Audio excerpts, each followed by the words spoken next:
but that thing is gorgeous. Take my advice. I am the arbiter of good taste.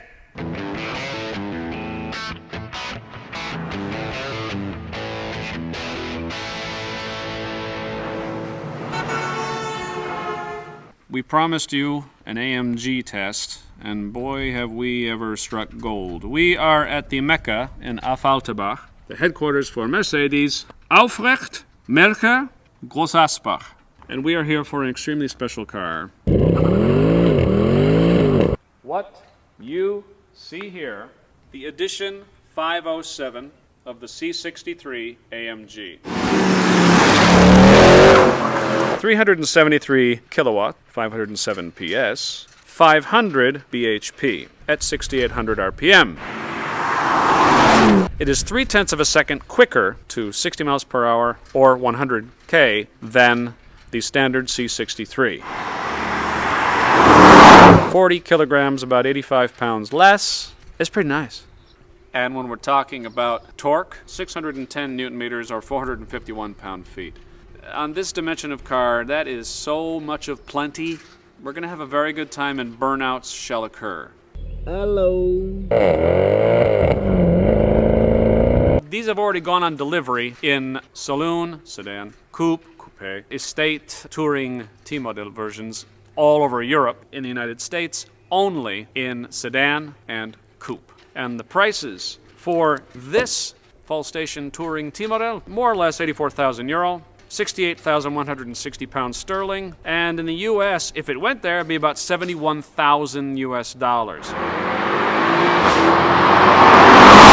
Essentially what you see here in the 507, the same naturally aspirated V8, 6,208 cc, but they call it a 6.3 liter out of respect for history and their past. This is the M156, but it has some parts incorporated for higher performance and higher revs from the M159 that's from the SLS AMG GT. The forged pistons, the connecting rods, and lighter weight crankshaft. It allows it all with less friction, etc., and higher speeds, lower moving masses to achieve a higher rev for arriving at peak power. This way it loses also 7 kilograms or about almost 18, 19 pounds off of the engine just by doing those 3 moves.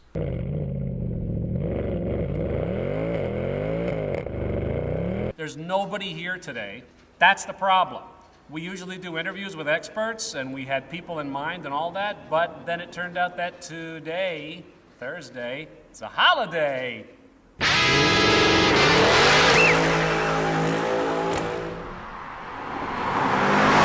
The C-Class is still pretty true to what the M156 engine and the whole new front axle that came out with the C63 are meant to be.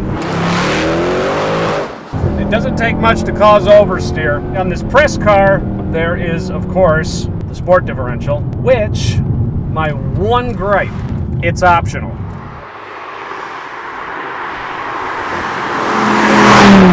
To be honest, with this speed shift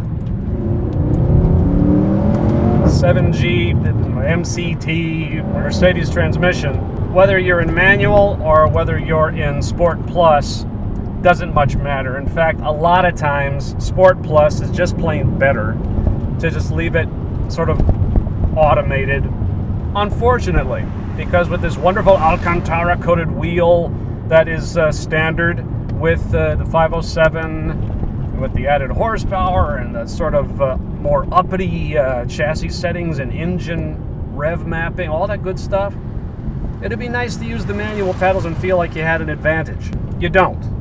It's still fun.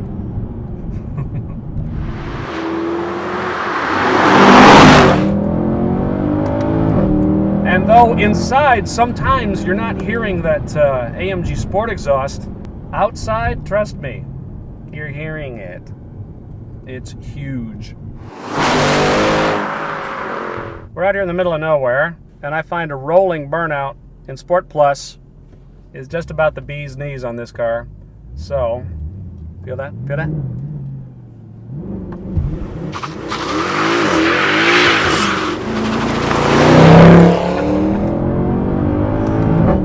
honestly takes nothing.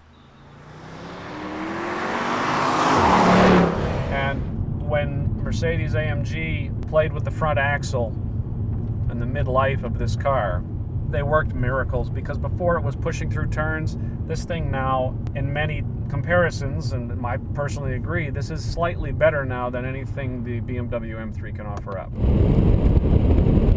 In the 507, strictly speaking, if you want that package, you will probably get black lacquered here and there and here and there. And I have to tell you, for me personally, my personal taste, it's a little too black lacquery, and for all of the benefits of sort of the elegance they talk of about it, to me it feels like just dark plastic. Best thing on the interior, the standard sport seats. The lateral support is fantastic. You absolutely can tear through corners and not feel like you're overworking your torso. You have all the support you need. On these standard performance seats, it has the leather Alcantara combination. I like that a lot. Very comfy cozy. It's barbecue time.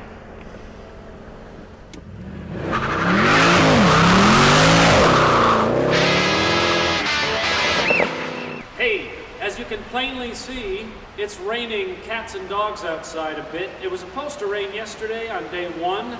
This is day 2, so thankfully we have that day 1 to go by where it was actually really beautiful.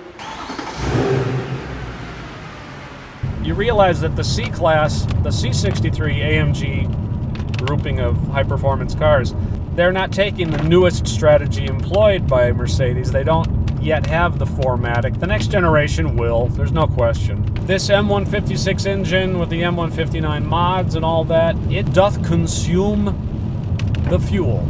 But when you're just cruising along, it's not so bad. The next version of this car and the next generation will definitely move to the bi-turbo. It's not going to stick to the naturally aspirated river of fuel sucking wonderful engine.